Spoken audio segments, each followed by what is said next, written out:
Why women aren't attracted to nice guys.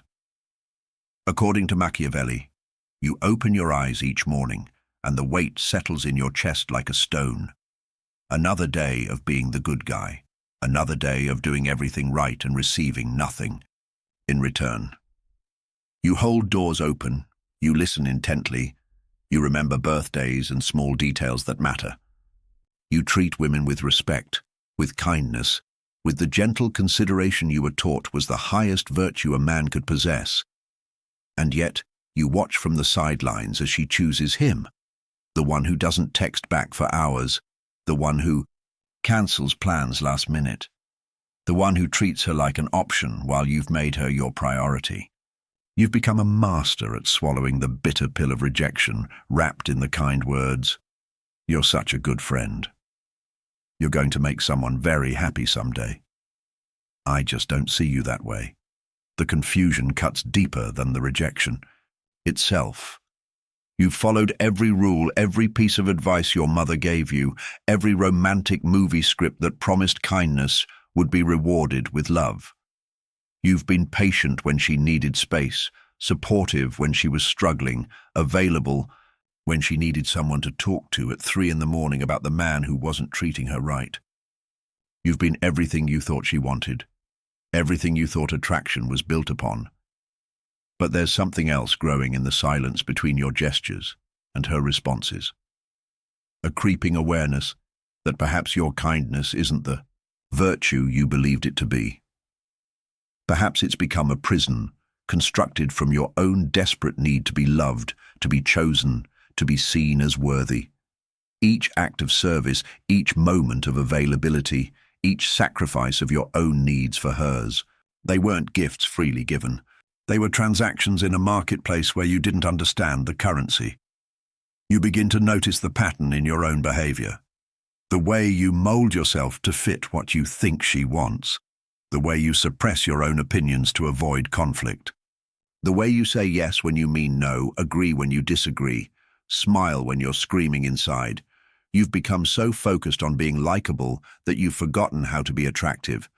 So concerned with being safe that you've eliminated every element of excitement, challenge, and unpredictability that creates genuine desire.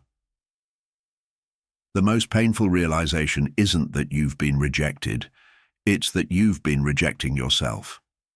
Piece by piece, authentic response by authentic response, you've edited out every part of yourself that might create friction, might cause discomfort, might risk disapproval.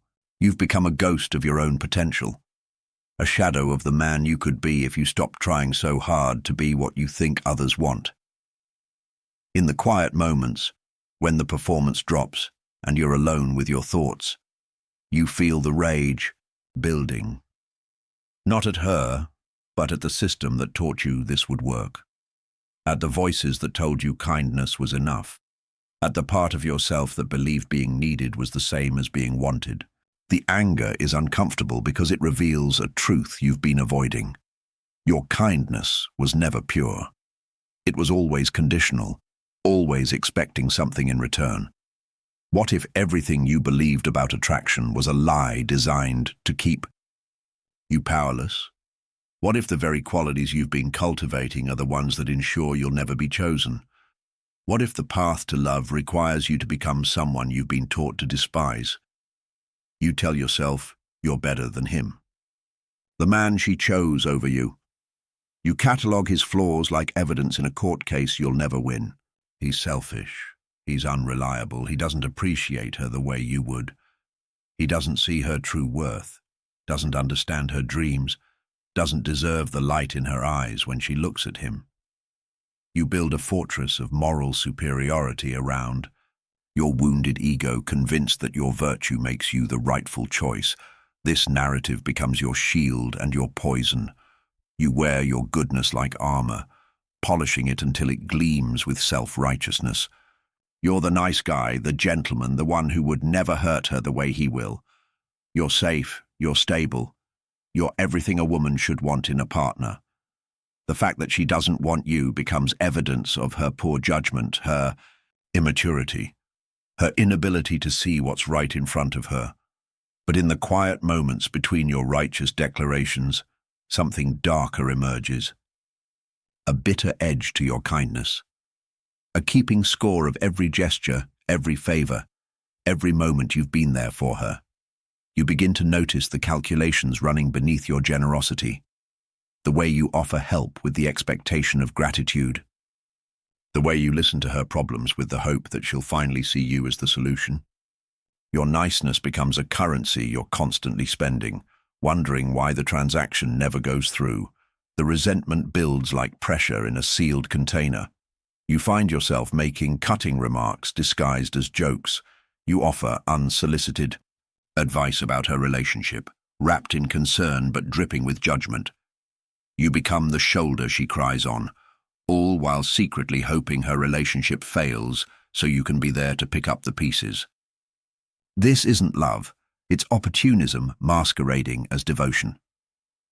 The most uncomfortable truth is that your niceness has become a performance, a carefully constructed identity designed to make you feel superior while keeping you safe from real risk. You've created a version of yourself that can't be criticized because you're just being nice.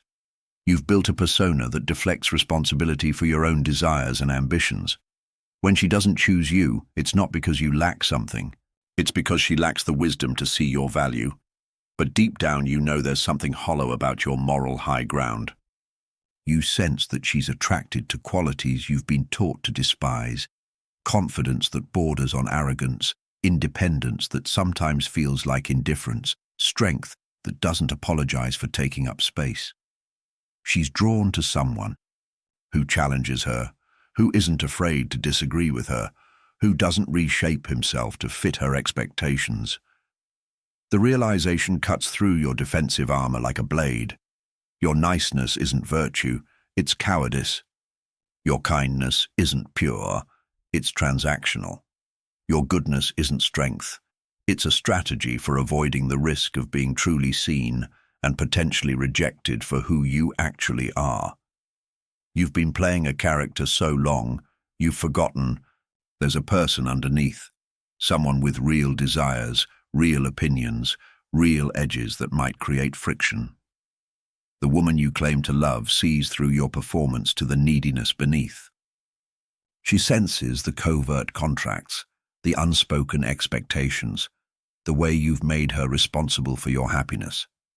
She feels the weight of your unspoken demands and the judgment in your kindness. She knows that your niceness comes with strings attached, that your love is conditional on her choosing you. This is the moment your self-perception begins to crack. The foundation of your identity shifts beneath you as you realize that everything you thought made you good might actually be what makes you unattractive. You watch him move through the world like he owns it, and something primal in you recognizes what you've been missing. He doesn't ask for permission. He takes what he wants with calculated precision. He doesn't apologize for his presence. He commands attention without effort. He doesn't seek approval. He operates from an internal compass that never wavers, never doubts, never begs for validation from anyone. This is the man she chooses, and you're beginning to understand why. He embodies something ancient, something that speaks to a part of her consciousness that existed long before civilization taught men to be polite. He represents power in its rawest form, not the crude domination of a tyrant, but the sophisticated control of someone who understands the game and plays it masterfully. She's drawn to his strategic mind, the way he navigates social situations like a chess master seeing 10 moves ahead. When others stumble through conversations, he orchestrates them. When others react emotionally, he responds with calculated composure. He understands that every interaction is a negotiation, every relationship a dynamic of power and influence. He doesn't play by the rules you've been following. He creates his own rules and makes others want to follow them. You realize she's attracted to his ability to take calculated risks, to make decisions without endless deliberation, to act when others hesitate. While you've been asking her what she wants to do, he's been making plans and inviting her into his world. While you've been seeking her approval for your choices, he's been making choices that command her respect. He understands that leadership isn't about being liked.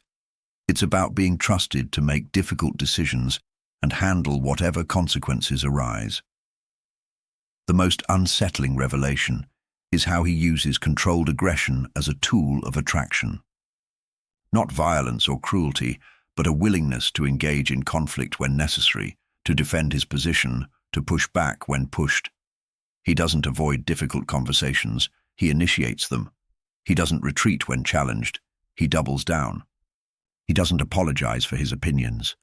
He articulates them with conviction and lets others decide whether to follow or fall away. You see how she responds to his unpredictability, the way he keeps her slightly off balance, never quite certain what he'll do next. While you've been an open book, telegraphing every move, he maintains an air of mystery that keeps her invested in discovering more. He understands that certainty kills desire, that the known becomes boring, that she needs to feel like she's constantly winning his attention rather than having it freely given. His competence extends beyond romantic relationships into every area of his life. He builds things, achieves goals, accumulates power and resources, not to impress others, but because excellence is his standard. He solves problems while others complain about them. He creates value while others consume it. He leads teams, builds businesses, or excels in his chosen field because he understands that respect must be earned through demonstrated ability. The shocking recognition hits you like a physical blow. Attraction has nothing to do with fairness or moral goodness. It operates on primal algorithms written into human psychology long before your modern concepts of equality and niceness existed. She's not choosing him because he's better than you morally. She's choosing him because he displays the qualities that signal strength, competence, and genetic fitness. You've been playing by rules that don't exist in the game she's actually playing. You've been bringing kindness to a strategic battle, politeness to a test of strength, predictability to a dance that requires mystery and challenge. You've been operating from a worldview that assumes attraction should be fair, when in reality it's completely amoral, governed by ancient patterns that reward power and punish weakness without consideration for your good intentions. You've built your entire identity around being the answer to what you believed she needed: safety, comfort, predictability, a harbor in the storm of her chaotic world. You listened when she told you about the men who hurt her, who disappointed her, who left her wounded and searching. And somewhere in those late-night conversations, you convinced yourself that being different meant being the opposite of everything she said she despised.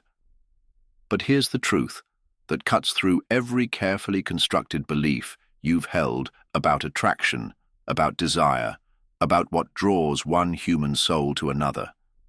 Safety kills the very thing you're trying to create. You see, there's a fundamental disconnect between what the conscious mind says it wants and what the deeper, more primitive parts of the psyche actually respond to. She may tell you she wants someone reliable, someone who won't hurt her, someone who represents stability in an unstable world. And consciously, genuinely, she believes this. But attraction doesn't operate in the realm of conscious decision-making. It exists in the shadows, in the spaces between thoughts, in the electrical current that passes between two people when uncertainty hangs in the air. When you present yourself as the safe choice, you're not offering her what you think you're offering. You're not providing security or comfort or peace. You're providing predictability. And predictability, in the context of romantic and sexual dynamics, signals something far more devastating than you realize. It signals that you have nothing left to discover, nothing left to conquer, nothing left to earn. The men who capture her attention, who occupy her thoughts in the quiet moments, who make her pulse quicken when their name appears on her phone, they carry with them the tension of the unknown, not because they're cruel or manipulative or deliberately withholding, but because they haven't surrendered their mystery to her need for certainty. They haven't flattened themselves into a comfortable, predictable shape that fits neatly into her life without disrupting anything. You've made yourself available in every way possible. Emotionally available, physically available, mentally available. You've removed every barrier, every challenge, every reason for her to wonder what it would be like to have you. And in doing so, you've eliminated the very psychological tension that creates desire. You've answered questions she never asked, solved problems she never had, and provided solutions to needs she never felt. But attraction thrives on tension. It feeds on the space between what is and what could be. It grows in the fertile ground of uncertainty, in the delicious anxiety of not quite knowing where you stand. When you eliminate that space, when you collapse that distance, you don't create intimacy, you create familiarity. And familiarity, while comfortable, is the death of passionate attraction. This isn't about being cruel or distant or playing games. It's about understanding that human psychology operates on principles that often contradict our conscious beliefs about what we want. The same woman who tells you she wants someone safe will find herself inexplicably drawn to the man who maintains his independence, who doesn't rearrange his entire life around her comfort, who presents himself as someone to be earned rather than someone to be pitied. Your niceness, your availability, your eager willingness to be whatever she needs, these aren't gifts you're offering. They're signals you're broadcasting. Signals that say you don't believe you have inherent value, that you don't trust your own worth enough to let her discover it naturally. You've become the answer to a question she never asked, the solution to a problem she never had. The cruel irony is that by trying to be everything she said she wanted, you've become everything she doesn't desire. You thought love was about being good, about showing up, staying soft, being endlessly available. You believed that devotion would breed desire. But now you see the quiet violence in that belief. You see how your warmth, once a gift, became invisible. Not because it wasn't real, but because it was always there, always expected, always assumed. And what is always assumed is never longed for. Desire is not born in safety. It does not grow in abundance. It flickers to life in the presence of something it can't fully hold, something it must chase. You begin to understand that what draws her in is not your consistency, but your absence. Not the stories you tell, but the silences you leave untouched. She isn't falling for your kindness. She's falling for the gaps between your kindness. The pauses, the unanswered questions, the mystery. You begin to move differently now, not cruelly, not manipulatively, but strategically, like a man who knows he is the prize. You let the silence breathe. You no longer explain everything. You allow space for wonder, for tension, for the ache of not knowing. You become scarce, not to punish her, but to awaken her curiosity. And in doing so, you learn a secret most men never will, that value is created in contrast. That emotional investment is not earned through sacrifice, but through scarcity, intermittent reinforcement, the rhythm of unpredictability. She never quite knows what she'll get, not because you're unstable, but because you're deliberate. You reveal a part of yourself, then retreat. You offer warmth, then cool distance. She feels the pull, the yearning, the addictive tension of maybe, and in that space of uncertainty, her mind fills the void with desire, with projections, with possibility, and that more than anything you could say or do draws her deeper into you. You stop chasing her validation. You let her witness that others see your worth, that you are not waiting for her approval, but that your presence is in demand. Social proof is not a trick, it's a mirror. She sees how others look at you and begins to wonder what she's missing. You are no longer the only one seeking her attention. Now she's fighting for yours. Pre-selection becomes the frame. She sees that women before her have desired you, that others have wanted you and still do, this doesn't make you arrogant. It makes you real, desired, alive in the eyes of others. And that reality, more than words or promises, speaks to her subconscious. She doesn't just want who you are. She wants what others want. She wants what seems just out of reach. And slowly, something shifts. You stop waiting to be chosen, you start choosing. You stop offering all of yourself up front, hoping she'll see your heart. Instead, you let her earn access to the deeper layers. She is no longer the judge of your worth. You are. And that, more than charm, more than status, more than effort, makes you magnetic. This is not a game of manipulation. It is the architecture of desire, a structure built not from deceit, but from understanding. You are no longer playing checkers. You are playing chess, and every move is a signal. Every pause, a message. Every retreat, an invitation to chase. This is not about pretending. It's about remembering that your value was never in your sacrifice. It was in your restraint. And now, finally, you hold the power you once gave away. You used to believe that love required surrender, that to win someone's heart, you had to give them yours completely. You bled yourself thin trying to be chosen, not realizing that the more you needed them, the less they needed you. You turned longing into a performance, thinking that your openness would be met with equal devotion. But what you called love was dependence. And what you called connection was control, masked by approval, dressed in the language of need. Now you begin to see the truth. The less you need, the more you hold. The quieter your desire, the louder your presence. You don't have to chase what's meant for you. You don't have to convince anyone to see you. Because the moment you stop needing their yes is the moment they start questioning their no. Detachment is not coldness. It is clarity. The kind of clarity that whispers, I want you, but I don't need you. I care, but I will not beg. Strategic indifference is not the absence of emotion. It is the control of it. You still feel, you still want, but you no longer collapse under the weight of that wanting. You have trained yourself to sit with desire without moving, to feel the urge to reach out and remain still. Because every message you don't send, every call you don't make, every reaction you withhold, becomes its own kind of signal. A quiet declaration, I am already full. This doesn't mean you stop loving. It means you stop leaking.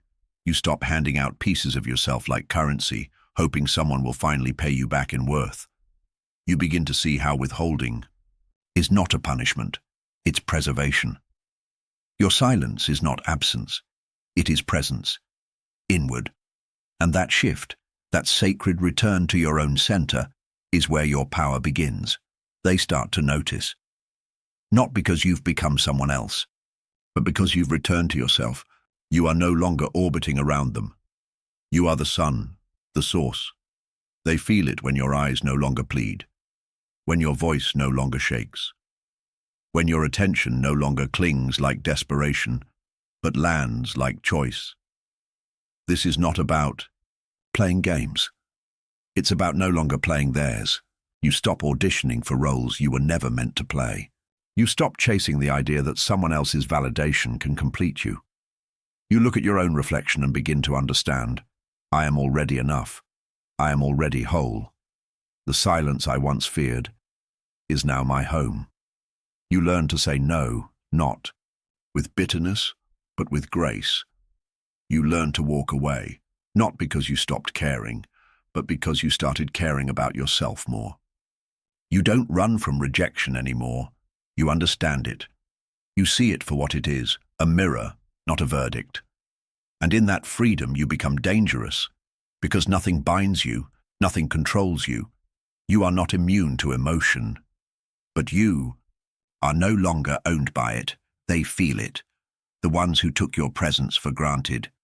They sense the distance, the shift, the stillness. And it draws them in, not because you made them chase, but because your silence now carries weight. You are no longer waiting at the door. You've stepped back, leaned in, and remembered that your value was never found in their recognition.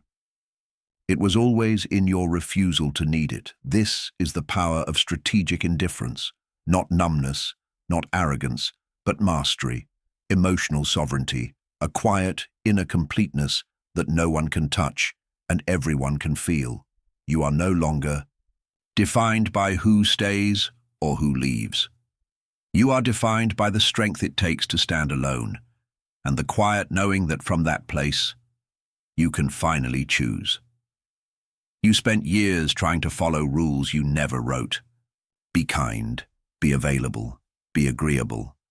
You made yourself easy to love, hoping that ease would be enough. But behind the smiles and silence, something inside you withered. You became a reflection of what they wanted, forgetting that love without respect is not love, it's dependence dressed in politeness. You were taught that goodness was a strategy, that self-sacrifice would make you worthy, but all it made you was replaceable. Now, you stop waiting, you stop reacting. You begin to understand that desire isn't drawn to passivity, it's drawn to presence. Not just physical, but psychological. You no longer orbit around someone else's attention.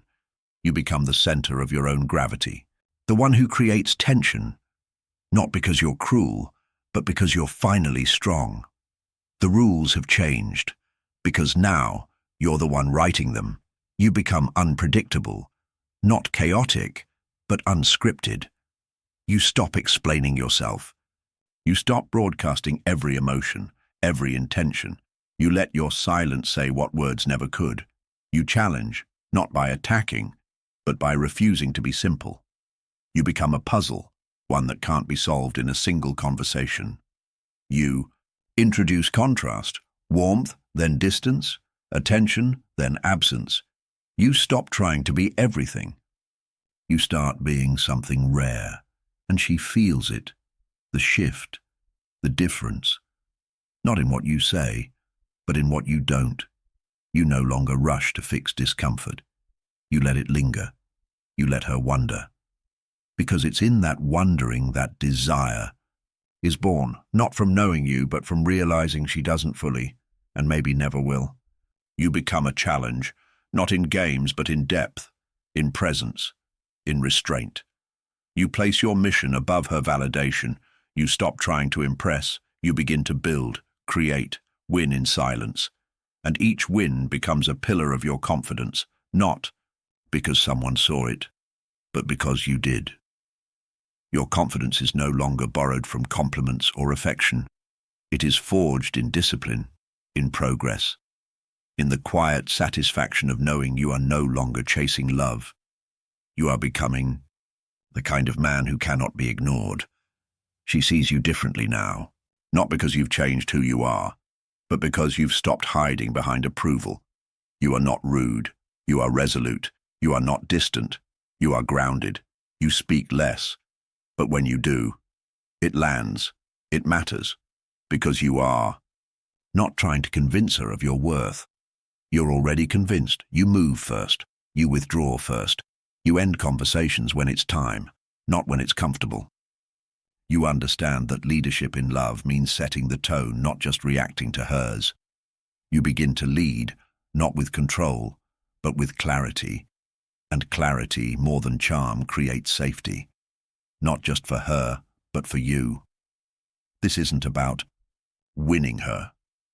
It's about not losing yourself. You no longer need to be chosen because you've chosen yourself. You operate from a place of strength, calm, direction.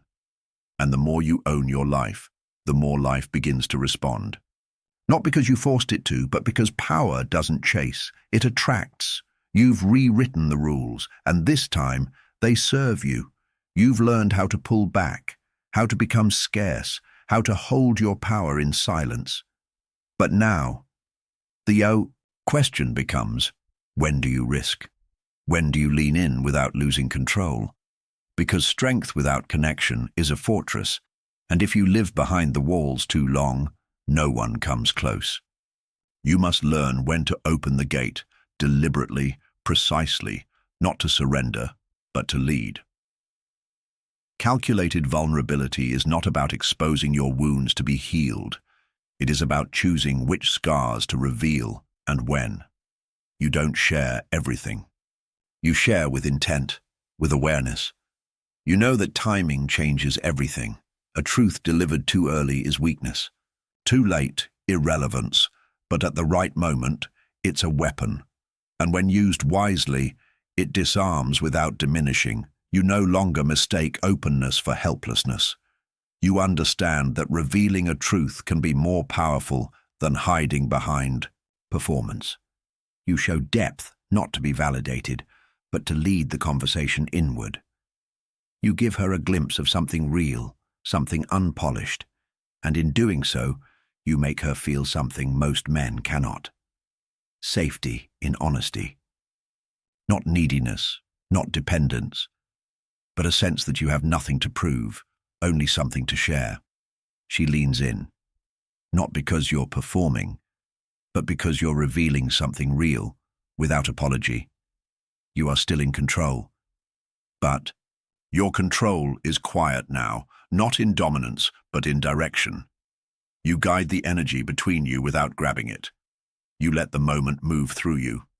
A touch, a silence, a glance held 1 second too long. You don't chase intimacy.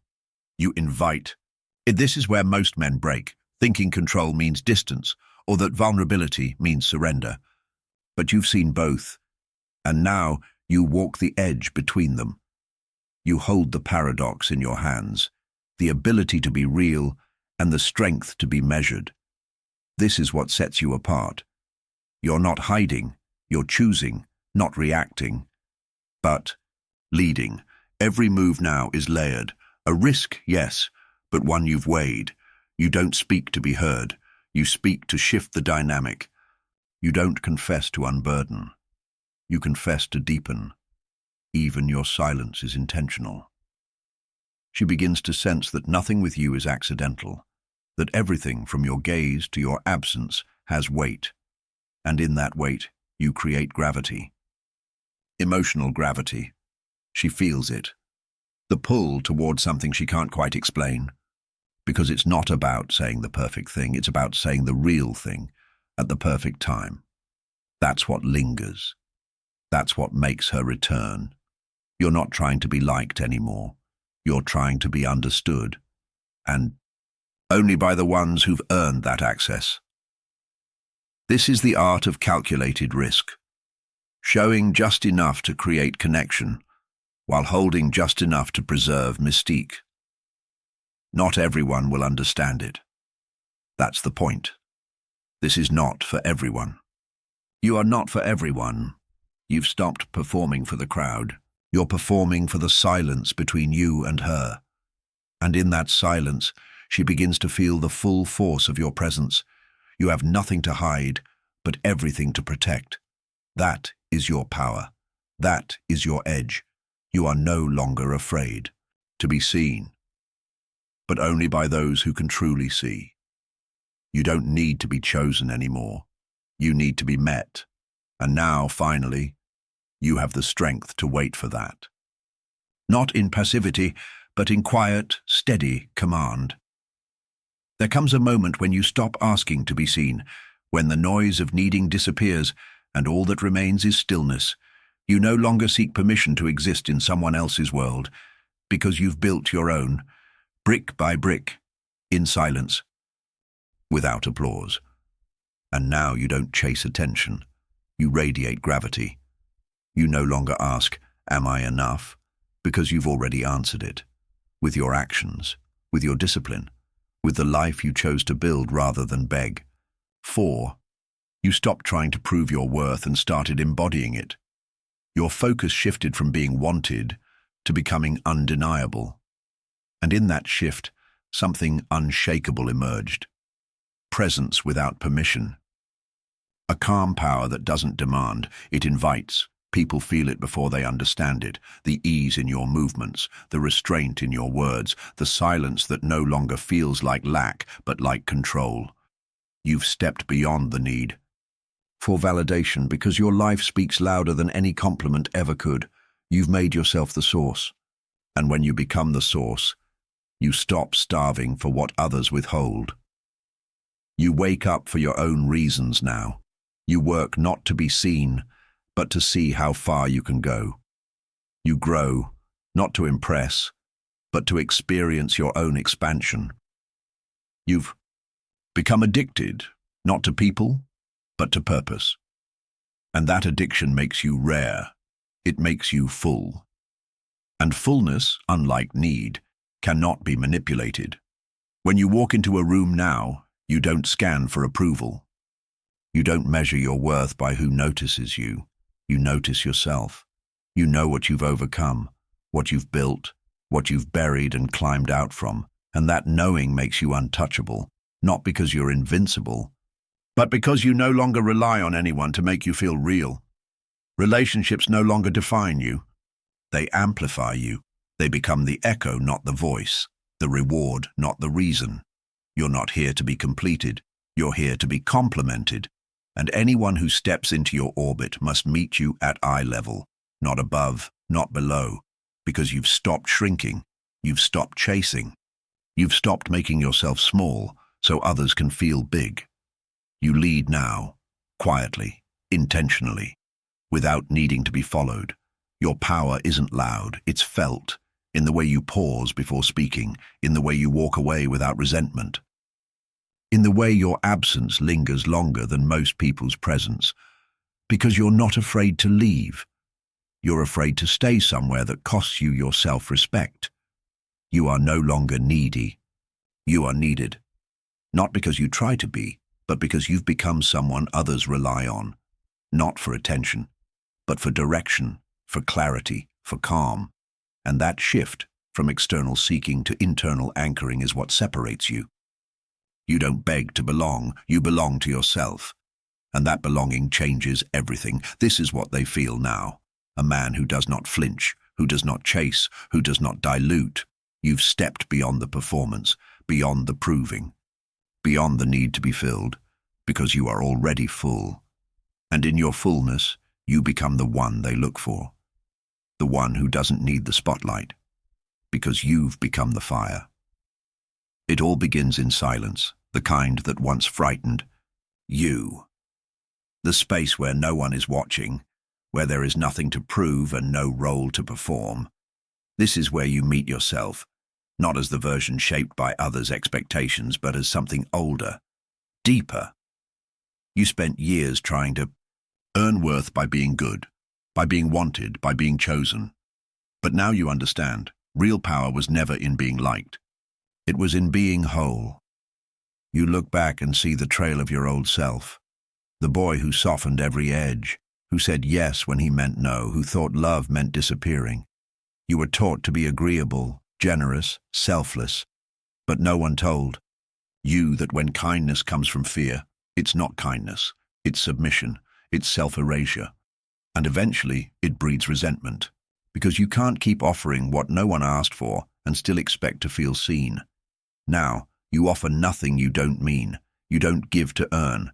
You give because you can, because you're full, because you've built something within yourself that no longer requires permission, praise, or proof. This is not arrogance. It is sovereignty.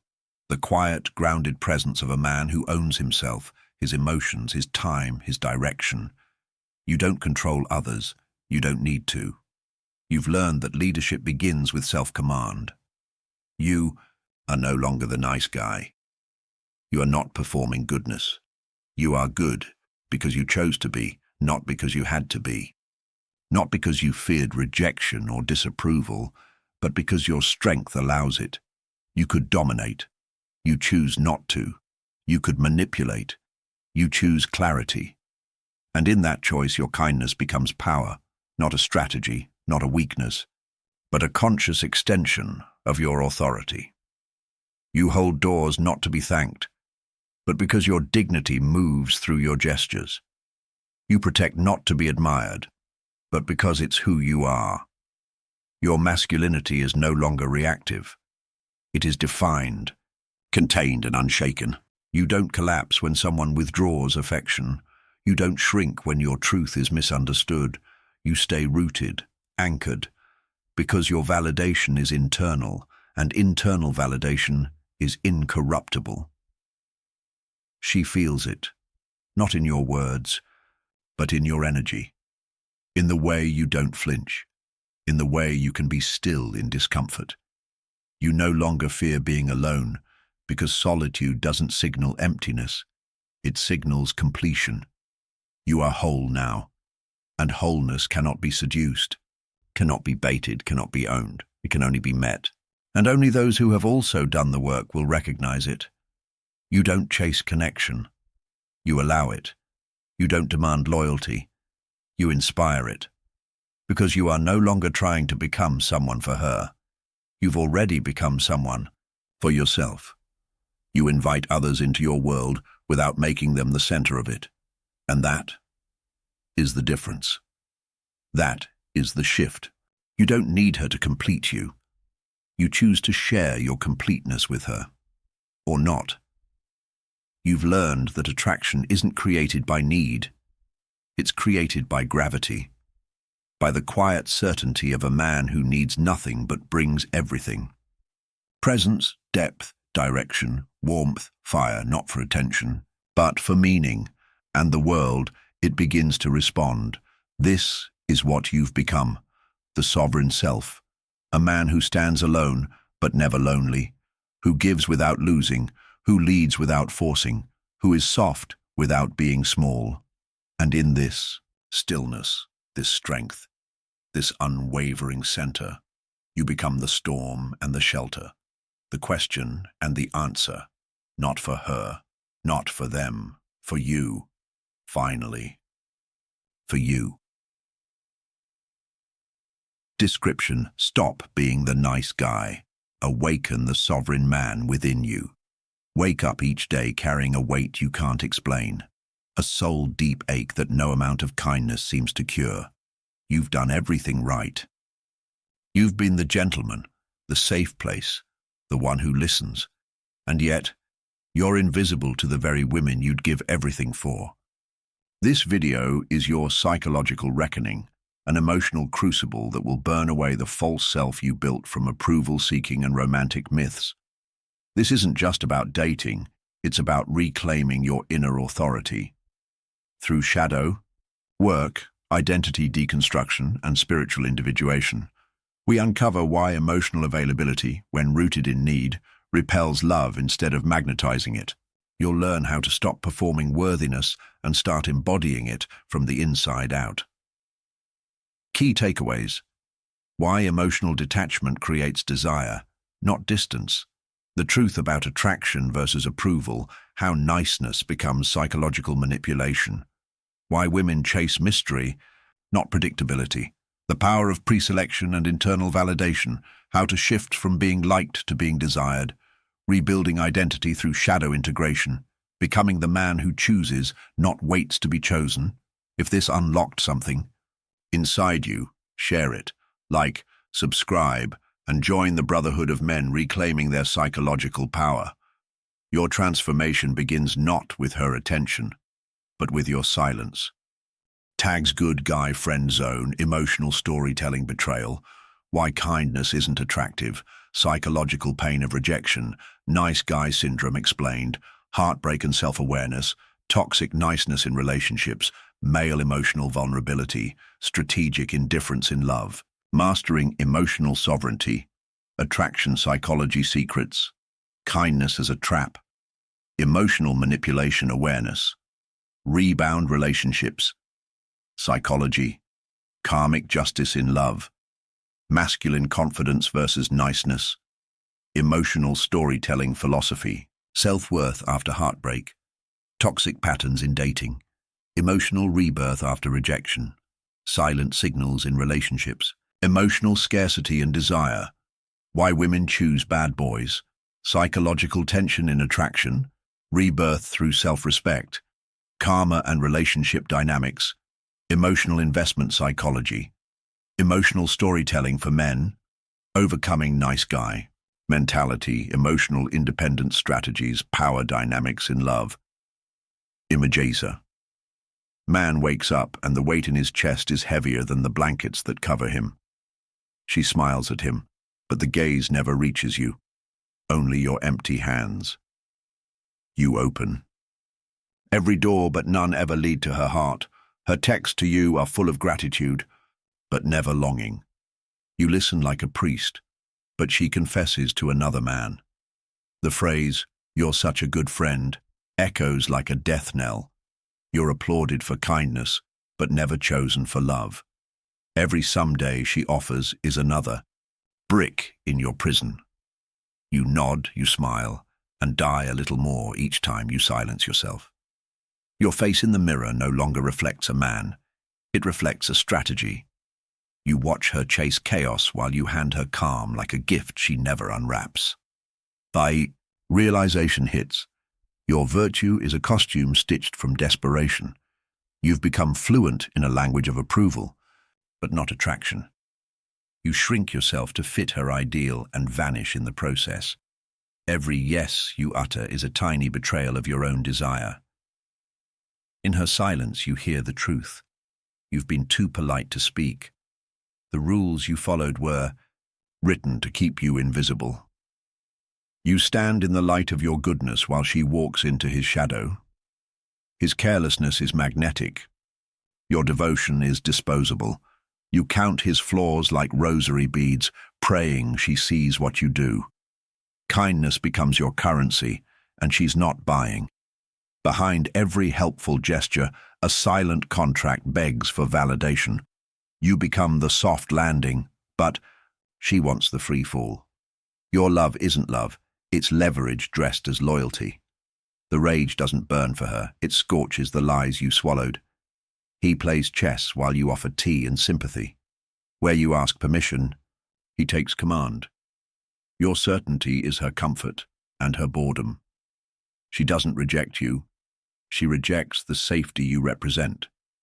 You gave her everything, and in return she gave you clarity. You bled softness, hoping it would be seen as strength. You mistake being needed for being wanted, and pay the price in silence. He moves like gravity. You orbit like a moon, desperate to be noticed. The performance ends, and you're left with the hollow applause of self-pity. Your smile becomes the mask your soul suffocates behind. Predictability makes you invisible. Mystery makes him unforgettable. You were never rejected by her. You were rejected by your own reflection. Your absence says what your presence never could. She leans in when you pull away, not because you're cruel, but because you're rare. You become the ache, not the answer. She feels the tension, and it's not in your words, but your restraint. She begins to chase the silence you once feared. Desire flickers where uncertainty lives. Others start to see your worth, and she wonders what she missed. Pre-selection whispers louder than promises ever could. Your detachment doesn't repel, it magnetizes. The man who once begged now walks with deliberate stillness. Your stillness becomes a storm in her psyche. They feel your distance, not as absence but as power. You stop waiting to be chosen and become the one who chooses.